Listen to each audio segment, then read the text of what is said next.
बंदर का जो ब्लड है ना, उसका RH फैक्टर दुनिया में सबसे आदर्श है। और आपका RH फैक्टर जब नापता है ना कोई डॉक्टर, तो बंदर से ही कंपेयर करता है, वो बताता नहीं आपको, ये अलग बात है। कंपैरिजन बंदर से ही होता है। कारण उसका है कि उसको कोई बीमारी आ नहीं सकती, ब्लड में कोलेस्ट्रॉल बढ़ता नहीं, ट्राइग्लिसराइड कभी बढ़ता नहीं, डायबिटीज कभी होती नहीं, शुगर कितनी भी बाहर से इंट्रोड्यूस करो उसके ब्लड में टिकती नहीं। तो वो प्रोफेसर साहब कहते हैं यार ये सब एक ही चक्कर है कि बंदर सवेरे ही सवेरे भरपेट खाता है, जो आदमी नहीं खा पाता।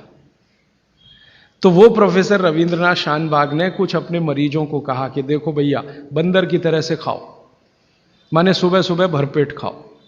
तो उनके कई मरीज हैं जिन्होंने पर उन्होंने एक्सपेरिमेंट किया, और वो मरीज बताते हैं कि जब से उन्होंने सुबह भरपेट खाना शुरू किया, किसी की डायबिटीज माने शुगर कम हो गई, किसी का कोलेस्ट्रॉल कम हो गया, किसी के घुटने का दर्द कम हो गया, किसी के कमर का दर्द कम हो गया, किसी का कुछ, गैस बनना बंद हो गई, पेट में जलन होना बंद हो गई, नींद अच्छी आने लगी, वगैरह वगैरह सारे इंप्रूवमेंट वो बोलते हैं होते हैं। तब से वो चिल्ला चिल्ला कर कहते हैं, और ये बात भागवत जी 3500 साल पहले कहते हैं कि सुबह का खाना सबसे अच्छा, माने सबसे ज्यादा खाना है, सबसे अच्छा खाना है, जो भी स्वाद आपको लगता है वो सुबह ही खाइए। तो सुबह का खाना फिक्स करिए, समय तय करिए।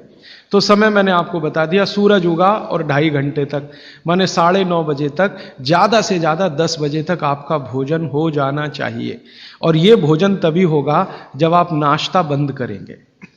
ये नाश्ता हिंदुस्तानी चीज नहीं है, ये अंग्रेजों की है। और आप जानते हैं ना हमारे यहां चक्कर क्या चल गया, नाश्ता थोड़ा कम करेंगे, लंच थोड़ा ज्यादा करेंगे, डिनर उससे भी ज्यादा करेंगे। सवा सत्यानाश, एकदम उल्टा। भागवत जी कहते हैं कि नाश्ता सबसे ज्यादा करो, लंच उससे कुछ कम करो, डिनर सबसे कम करो। हमारा बिल्कुल उल्टा चक्कर है, डिनर सबसे ज्यादा, लंच उससे कुछ, और नाश्ता सबसे कम। ये अंग्रेज और अमरीकियों के लिए नाश्ता कम है। कारण पता है, वो लोग नाश्ता हल्का ही करें तो उनके लिए अच्छा है, हमारे लिए नाश्ता ज्यादा ही करना बहुत अच्छा है। कारण उसका एक ही है कि अंग्रेजों के देश में सूर्य नहीं निकलता, साल में 8-8 महीने तक सूरज के दर्शन नहीं होते। और ये जो जठर अग्नि है ना, ये सूरज के साथ सीधे संबंधित है। जैसे जैसे सूर्य तीव्र होगा अग्नि तीव्र होगी, जैसे जैसे सूर्य कम होगा अग्नि भी कम होगी। तो यूरोप और अमेरिका में सूरज निकलता नहीं, साल में 8-8 महीने बर्फ पड़ती है, -40 डिग्री सेंटीग्रेड तापमान होता है। तो वहां जब सूरज है नहीं तो जठर में अग्नि हो नहीं सकती, तो वो नाश्ता हैवी नहीं कर सकते, करेंगे तो उनको तकलीफ हो जाएगी। इसलिए मैंने सबसे पहले दिन जो सूत्र बोला था, अपनी आबो हवा, अपना पर्यावरण, अपना वातावरण, अपनी तासीर, इसको ध्यान में रखकर ही चलें। तो आपके देश की जो आबो हवा और तासीर है वो ये कि हर दिन सूरज निकलता है, सुबह निश्चित रूप से निकलता है, अगले दिन भी निकलेगा, करोड़ों साल से निकल रहा है, अगले करोड़ों साल तक निकलेगा। इसलिए भारत में every morning is good morning, सभी सुबह अच्छी है। यूरोप वाले तरसते हैं गुड मॉर्निंग के लिए, अच्छी सुबह होती नहीं वहां। इसलिए हर एक आदमी दूसरे को विश करता है, may I wish you to have a good morning. इसलिए वो गुड मॉर्निंग वाले लोग हैं। हमारे यहां तो every morning is good morning. तो हम गुड मॉर्निंग में क्यों फंसे हुए हैं? तो गुड मॉर्निंग से निकलिए, नमस्ते में आइए, नमस्कार में आइए, वड़क्कम में आइए। ये गुड मॉर्निंग आपके लिए काम की चीज नहीं है। और ये गुड मॉर्निंग जुड़ी हुई है आपके पेट से। जितनी अच्छी सुबह होगी, माने सूर्य जितना अच्छा होगा, उतनी तीव्र जठर अग्नि होगी, उतना ही अच्छा भोजन करिए। तो वो कहते हैं कि सुबह का खाना आप भरपेट खाइए, माने नाश्ते को लंच में बदल दीजिए, ठीक है, 9:30 बजे तक, 10 बजे तक ज्यादा से ज्यादा। फिर आप इसमें तर्क और कुतर्क मत करिए, जी हमको दुकान जाना है, हमको ऑफिस जाना है, हमको दुनियादारी संभालनी है। किसके लिए? इसी पेट के लिए ना। ये दुनियादारी कर किसके लिए? आप इसी पेट के लिए ना। तो पेट तो दुरुस्त होने के लिए भागवत जी कह रहे हैं कि भाई इसको संभाल लो तो दुनियादारी संभलती है। और ये गया तो दुनियादारी संभाल के करेंगे क्या? मान लीजिए पेट ठीक नहीं है, स्वास्थ्य ठीक नहीं है, आपने 10,000 करोड़ कमा लिया, क्या करेंगे? डॉक्टर को ही देंगे ना। तो डॉक्टर को देने से अच्छा किसी गौशाला वाले को दे दीजिए, पेट दुरुस्त कर लीजिए। तो पेट आपका है तो दुनिया आपकी है, ये आप जान लीजिए। इसलिए पेट को दुरुस्ती के लिए भागवत जी कहते हैं सुबह का खाना भरपेट खाइए। माने आप बाहर निकलें घर के तो छक्कर खाना खा के निकलिए, भोजन करके ही निकलिए। दोपहर को 12 बजे से 1 बजे के बीच में जठर अग्नि की तीव्रता कम होना शुरू होती है, तो उस समय थोड़ा कुछ हल्का खाएं। माने जितना सुबह खाया उससे कुछ कम खाएं तो अच्छा है, ना खाएं तो और भी अच्छा है। खाली फल खा लें, जूस पी लें, दही पी लें, मट्ठा पी लें, आदि आदि। शाम को फिर खाएं। अब शाम का भागवत जी कहते हैं कि आपने एक चीज देखी है ना, वो बहुत प्रकृति से सीखने की जरूरत है। दीपक भरा तेल का दीपक आप जलाना शुरू करिए तो पहली लौ खूब तेजी से जलेगी, ठीक है, और अंतिम लौ भी तेजी से जलेगी। माने दीपक जब बुझने वाला होगा तो बुझने से पहले वो बहुत तेज जलेगा।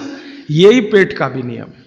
जठर अग्नि सुबह सुबह बहुत तीव्र होगी और शाम को जब सूर्यास्त होने जा रहा है तब भी तीव्र होगी, बहुत तीव्र होगी।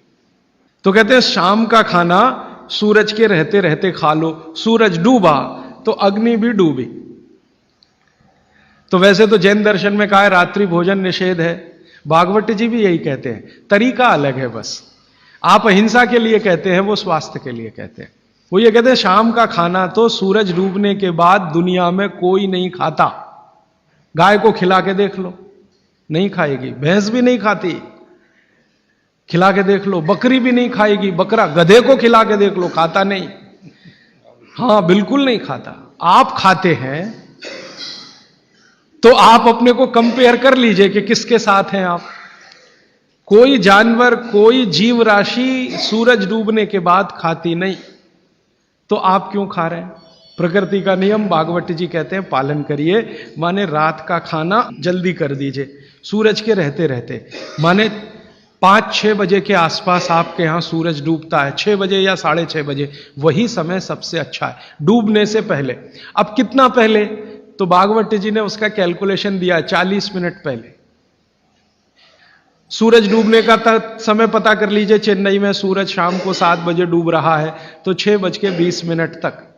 6 बजे डूब रहा है तो 5:20 तक। यह हिंदुस्तान के किसी भी कोने में चले जाइए, सूरज डूबने से 40 मिनट पहले का ही निकलेगा।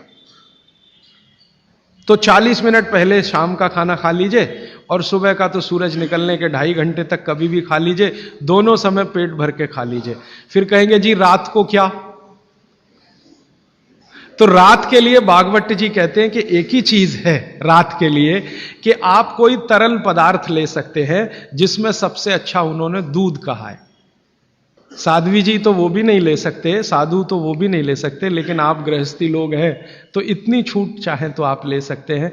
भागवत जी कहते हैं कि शाम को सूर्य डूबने के बाद, मैंने आपको कल कहा था, हमारे पेट में जठर स्थान में कुछ ऐसे हार्मोन्स या एंजाइम्स या रस पैदा होते हैं जो दूध को पचाते हैं।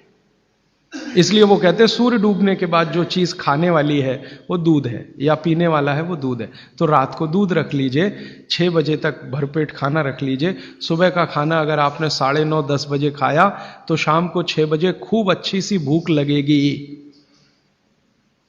फिर आप कहेंगे जी हम तो दुकान पे बैठे हैं 6 बजे, तो डब्बा मंगा लीजिए, दुकान में डब्बा आ सकता है। हां, डब्बा आने में कोई तकलीफ नहीं है।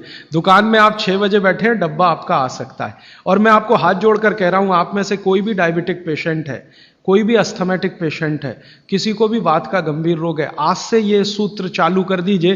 3 महीने बाद आप खुद मुझे फोन करके कहेंगे राजीव भाई पहले से बहुत अच्छा हूं, शुगर लेवल कम हो रहा है, अस्थमा मेरा पहले से कम हो रहा है।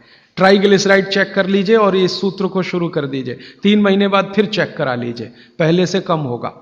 VLDL, LDL आज चेक कर लीजिए, 3 महीने बाद फिर चेक करा लीजिए, बहुत तेजी से घटेगा।